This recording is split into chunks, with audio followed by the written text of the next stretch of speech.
2.300 anos. Deus eclode no mundo inteiro o movimento de reforma. A reforma religiosa buscava reestabelecer o papel de Cristo na igreja cristã. Parece brincadeira, mas o objetivo era esse: reestabelecer o papel de Cristo na igreja cristã. Mas aí acontece uma curiosidade. Esse movimento precisava de percorrer o mundo inteiro. E esse movimento começa na Alemanha, prospera na Suíça, passa por países onde hoje é Áustria, República Tcheca e Hungria. Mas ele prospera mesmo, ele cresce mesmo na Inglaterra. Ele prospera na Inglaterra a partir do ano 1534. O curioso é que se o Espírito Santo chamasse um estrategista humano, não chamou, para perguntar qual era o melhor país para aquela mensagem prosperar, porque essa mensagem tinha que ir para o mundo inteiro, os estrategistas responderiam na ponta da língua: ou Portugal ou Espanha. Lógico. Afinal de contas, os navios de Portugal e as naus espanholas estavam circulando e dominando todo o globo terrestre. Eles dominaram continentes novos que não existiam, como, por exemplo, aqui a América do Sul, a América Central, a América do Norte. Dominaram grande parte da Ásia, praticamente toda a África. Então, se é para uma mensagem prosperar, leva para Portugal ou leva para a Espanha. Mas o Espírito Santo não consultou os estrategistas. E o Espírito Santo falou: a mensagem vai prosperar na Inglaterra. Mas a Inglaterra é um país apagado. A Inglaterra é separada da Europa, não é nem ligada. É lá. Ninguém sabia, mas Deus sabia. Poucas dezenas de anos depois, a Inglaterra passa a ser a primeira superpotência mundial da era moderna. Primeira superpotência. Saíam navios da Inglaterra para toda parte do mundo. E dentro desses navios iam pregadores com a Bíblia na mão para pregar para as pessoas que só Jesus Cristo salva. Que você não pode fazer nada para perdão dos seus pecados. Você tem que crer em Jesus. Crer no Senhor Jesus e será salvo tu e tua casa.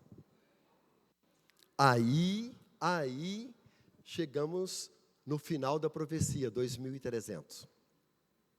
Amigos, quando essa profecia estava se aproximando de terminar, acontece no mundo religioso um verdadeiro frenesi, a palavra é essa mesmo, frenesi, de pessoas estudando a mensagem de Daniel 8,14. No mundo inteiro. O Espírito Santo incomodava, dê uma olhada aí, está na hora, Daniel 8,14. Incomodava outro, dá uma olhada, no mundo inteiro. Eu vou citar aqui alguns nomes, para ficar registrado na gravação. Eu vou ler, porque senão eu vou esquecer. Na Irlanda, o reverendo Hans Wood. Na Inglaterra, o reverendo John Brown. Aqui no Brasil, monges de um mosteiro no Rio de Janeiro. Nos Estados Unidos, na Carolina do Sul, um pastor presbiteriano chamado W.C. Davis. Um dos maiores divulgadores da mensagem de Daniel 8,14. O sacerdote jesuíta Manuel Lacunza. Esse homem fez uma revolução dentro da sua igreja, pregando essa mensagem. Ainda na Inglaterra, um banqueiro de nome Henrique Drummond. Vou parar a leitura aqui. Muitos outros, da Escócia, Irlanda, França, Alemanha, Suíça, Oriente Médio, América do Sul, aqui no Chile, tinha um grande movimento, pregando Daniel 8,14. Mas a mensagem prospera nos Estados Unidos. Se chamasse o tal do estrategista, ele ia falar: não, lá não. Um país apagado, tinha sido colônia da Inglaterra até poucos anos atrás. Um país agrícola. Não dá para a mensagem, é melhor começar na Inglaterra mesmo. É melhor. O Espírito Santo, não. Ela vai fortalecer nos Estados Unidos. O Espírito Santo, óbvio, Deus conhece a história. Deus não precisa passar o tempo para saber o que aconteceu. E o curioso é que lá nos Estados Unidos, Deus não escolheu um grande líder religioso. e nem eclodiu a mensagem num estado importante dos Estados Unidos. Se era para ser nos Estados Unidos, pelo menos que fosse em Massachusetts, porque o porto de Boston era um porto extremamente movimentado já naquela época. Mas Deus não, vai ser no estado de Nova York, um estado apagado naquela época. Mas só que não vai ser na capital, vai ser na roça, num sítio. Deus chama um sitiante, o nome daquele sitiante, Guilherme Miller. Ele era da igreja batista, nunca tinha pregado na sua igreja, nunca tinha pregado. E o Espírito Santo inunda o coração e a mente de Guilherme Miller. E ele, é lógico, ele utilizou escritos de outras pessoas que já estudavam o assunto, inclusive o padre Manuel Lacunza. Mas ele conseguiu fazer o cálculo exato do cumprimento da profecia dos 2.300 dias. Cometeu um erro grave, gravíssimo. Na paixão, no afã de ver Jesus voltar, Guilherme Miller entendeu que o cumprimento da profecia era o dia da volta de Jesus. Como ele fez as contas e achou o dia certo, e achou mesmo o dia certo, ele imaginou que tinha achado o dia da volta de Jesus. É lógico, deu um branco, porque a Bíblia diz que o dia e nem a hora Deus não ia revelar. Jesus falou várias vezes que viria como um ladrão, não ia marcar dia, mas eles não viram isso. Pregaram a mensagem certa e não viram isso. Até que chegou no dia 22 de outubro de 1844, dia de dor e sofrimento, Jesus não veio. Não veio. Muitos imaginaram que aquele movimento profético iria acabar ali. Com uma decepção dessa, vai acabar. Mas eles voltaram seus olhos para a Bíblia, continuaram estudando, e o movimento cresceu de uma forma avassaladora. Agora, eles não sabiam o dia da volta de Jesus, lógico, não é para saber mesmo, ninguém sabe, mas eles pregavam que agora sim, Jesus estava prestes a voltar, e aquilo cresceu. Os irmãos eram liberais nas suas ofertas, a igreja comprou grandes impressoras. Esse movimento, tinha a maior impressora, a impressora mais moderna dos Estados Unidos. Essa impressora, inclusive, está lá em BitClick, se algum dia alguém lá vai ver essa impressora. Era a mais cara e mais moderna dos Estados Unidos. Só que tinha um problema. Na hora que ia comprar as coisas, colocava em nome de quem? Não tinha igreja. A Maíma é advogada, não tinha igreja. Colocava em nome dos irmãos. Pegava o líder da igreja, colocava o bem em nome do irmão. E aquilo foi dando problema. Aconteceu um problema no estado americano, tinha muito adventista.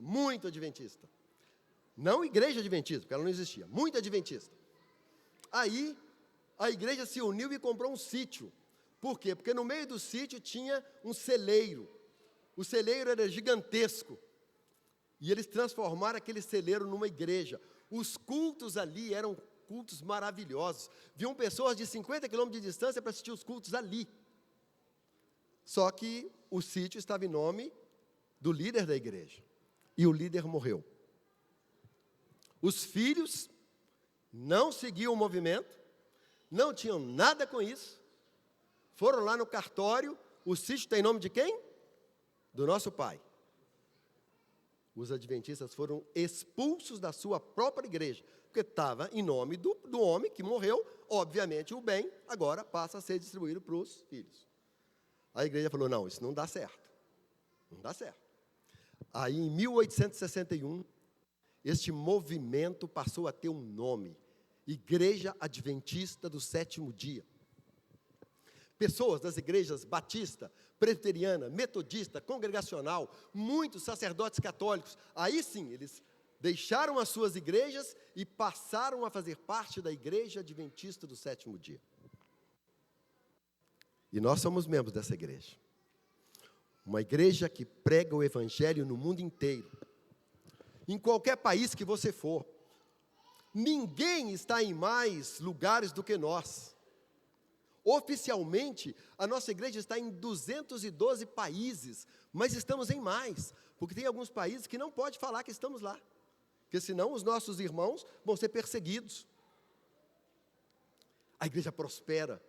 O ano passado, uma pessoa aqui da igreja não, da cidade, que não é adventista, a gente estava conversando sobre um outro assunto, mas ele pegou e falou comigo assim: vocês devem ser a igreja mais rica de Valadares. Eu olhei para ele e falei assim: rapaz, você está brincando. Uma hora eu vou na sua igreja, porque certamente os valadarenses mais ricos devem estar na sua igreja. Eu falei: mas por que você está falando uma bobagem dessa? Ele falou: rapaz, a escola que vocês construíram aqui, ninguém consegue construir uma escola dessa. A qualidade dessa escola. Eu não tive oportunidade de explicar para ele tudo. Mas se ele soubesse que igual a esta, nós temos espalhado pelo mundo mais de 9.400 escolas, mais de 1.000 hospitais, ele ia perceber que é muito maior do que ele pensa. Não porque nós somos ricos, não porque a igreja está atrás de patrimônio, mas porque nós estamos usando todas as maneiras para pregar a nossa mensagem. Uma mensagem que tem 28 doutrinas, mas nós poderíamos resumir em 3. Não sei se eu sou autorizado a fazer isso, não. 3 doutrinas. Só Cristo salva. Não tem nenhuma outra forma de ser salvo a não ser pela cruz de Cristo. Depois de salvo, Cristo nos pede para guardar os seus mandamentos. Todos. Não é ficar escolhendo o mandamento, não.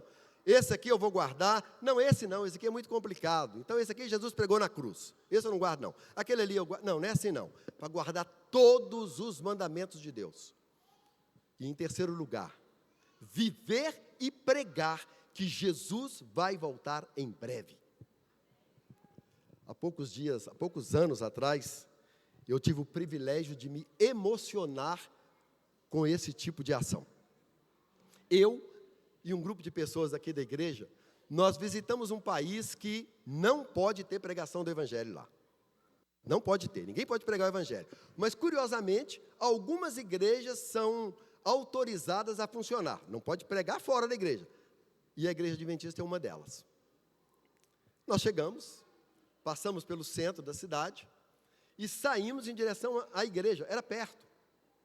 Quando nós saímos da área turística, 2 policiais do governo começaram a nos seguir. Eles não disfarçaram, eles não despistaram, eles deixaram claro que estava seguindo a gente. Não íamos fazer nada errado mesmo. Eles ficaram, nós caminhando. Chegamos na igreja, subimos para o 2º piso. Quando nós chegamos lá em cima, era uma tarde de sábado, a igreja inteira estava dentro do templo. A gente vai, eu esperava encontrar ninguém aqui nessa hora.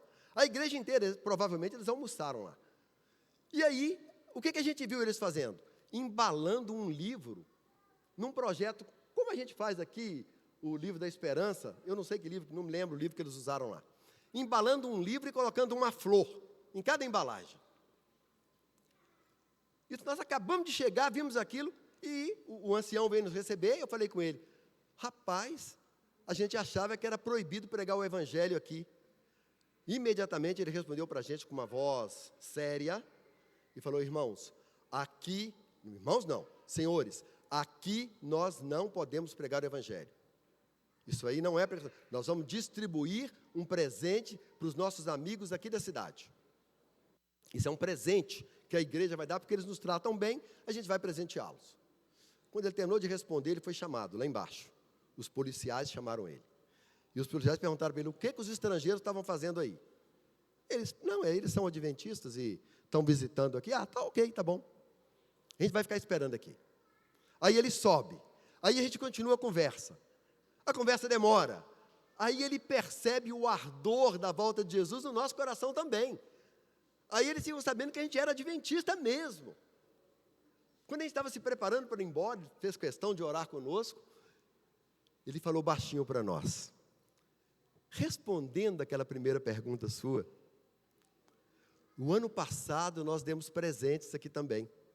E como resultado dos presentes, muita Quanta gente procurou a gente e fez estudo bíblico com a gente aqui dentro da igreja. Aqui dentro da igreja a gente pode ensinar a Bíblia. Vários se converteram. Orem para que os presentes desse ano dê o mesmo resultado. Oh, irmãos, foi uma emoção. O nosso povo prega, o nosso povo vive esta mensagem. Eu quero terminar, o tempo já passou, contando uma história que eu não vi, óbvio, que aconteceu na Segunda Guerra Mundial. Uma família inteira, um pastor adventista, 2 filhos jovens e sua esposa, foram presos na União Soviética e condenados a morrer no trabalho forçado na Sibéria. Crime: pregar a volta de Jesus. Esse era o crime. E foram levados para a Sibéria. Chegando lá, os 3 homens, o pai e os 2 filhos, foram trabalhar nas minas, minerar no meio do gelo. A mãe, Maria Gregorievna, é a única que nós temos o nome, ela ficou na vila cozinhando, para quem estava trabalhando e para os soldados soviéticos. O tempo foi passando, eles envelheceram, e o marido e os 2 filhos de Maria Gregorievna não aguentaram e faleceram. E aquela senhora fica sozinha, na Sibéria, sozinha. E o maior medo que ela tinha era esquecer da palavra de Deus. Ela não tinha Bíblia. A Bíblia tinha sido confiscada há muito tempo. Então ela ficava falando versos de cor para a sua mente não esquecer da mensagem. E tinha um verso especial que ela falava o dia inteiro. João 14, verso 3. Voltarei e vos levarei para mim mesmo, para que onde eu estiver, estejai vós também. Ela repetia isso várias vezes. E as pessoas zombavam dela. As pessoas chegavam perto dela e falavam assim: você é louca. Não existe essa história de Jesus.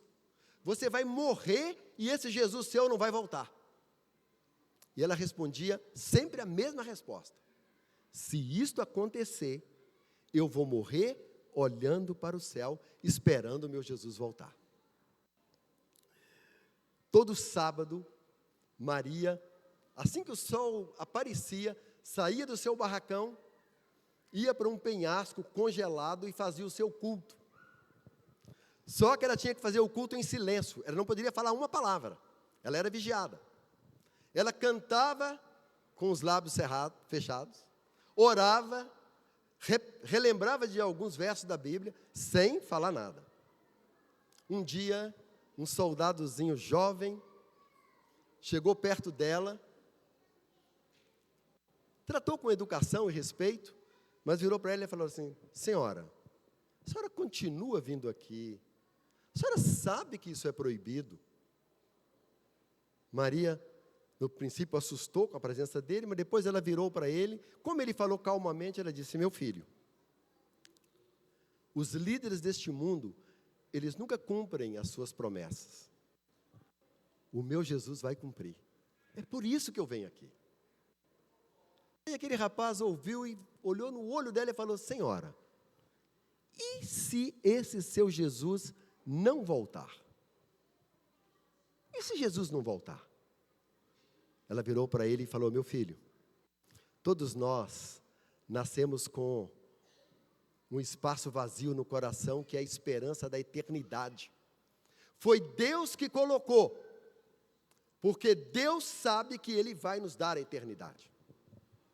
O tempo passa, a União Soviética se desfaz, as igrejas são reabertas, a liberdade religiosa passa a prosperar. Um dia, numa das igrejas de Moscou, aparece um senhor de meia idade. Ele chega na igreja e pede para falar com o pastor. O pastor não estava. Quem na ausência do pastor é o pastor? Chamaram um ancião. O ancião: sim, senhor, o que eu posso fazer? Olha bem, eu acredito na volta de Jesus.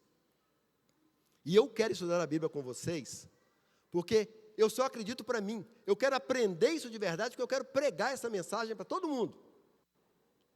O ancião ficou tão feliz assim: mas é lógico, eu mesmo vou estudar a Bíblia com você. Eu mesmo vou estudar. Mas aí um ancião ficou curioso, virou para ele e falou assim, mas me conta aqui, desde quando você acredita na volta de Jesus? Aquele homem encheu os olhos de lágrimas e falou, lá na Sibéria, há muitos anos atrás, uma velhinha no meio do gelo, ela plantou essa esperança no meu coração. Eu nunca passei um dia sem pensar na volta de Jesus. Meus irmãos, Maria Gregorievna não viu isto. Ela já tinha morrido há muito tempo. Morreu ainda na Sibéria. Muito doente, estava em cima de uma cama, onde os soviéticos colocavam as pessoas que estavam para morrer. Levavam para aquele barracão, porque ali iam morrer e enterravam.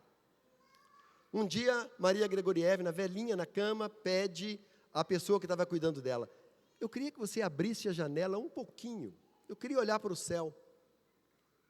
A pessoa nem pensar, está fazendo muito frio, a gente não vai fazer isso.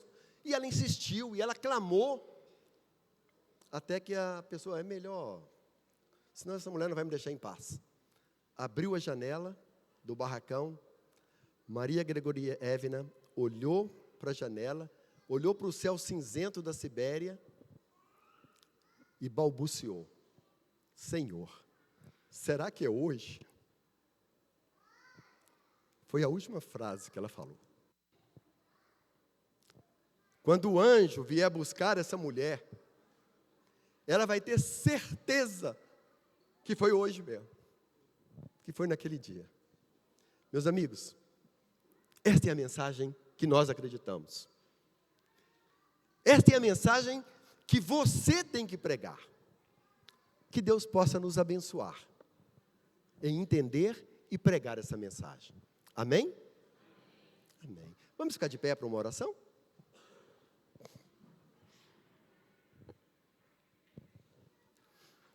Grandioso Deus, maravilhoso Pai que estais nos céus. Obrigado, Senhor, pela oportunidade que o Senhor nos deu hoje de estudarmos a Tua Palavra na escola sabatina, no culto. Obrigado pelos hinos que foram cantados. Obrigado, Senhor, pelas crianças que aqui estavam e nos fizeram e nos motivaram. Obrigado, Senhor, porque a Tua Palavra é sempre uma fonte viva de estímulo para a nossa vida espiritual. Continue conosco, Senhor, e volte rápido. Perdoe os nossos pecados. Pedimos e agradecemos por Jesus. Amém. Os irmãos, não se esqueçam que hoje é um dia especial. Hoje tem almoço para todo mundo. Guarde o seu almoço em casa hoje e coma conosco aqui, né? Vai ter um almoço aqui na quadra.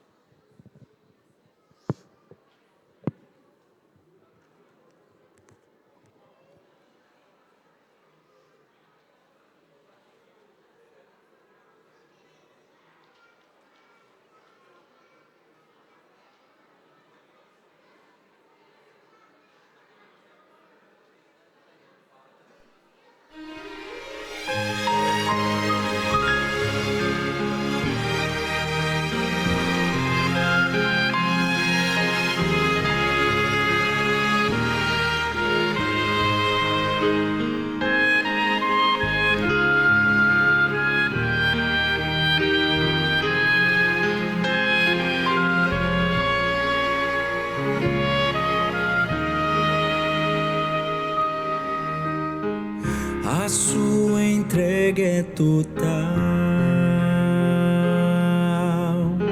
Você não pôde mais adiar.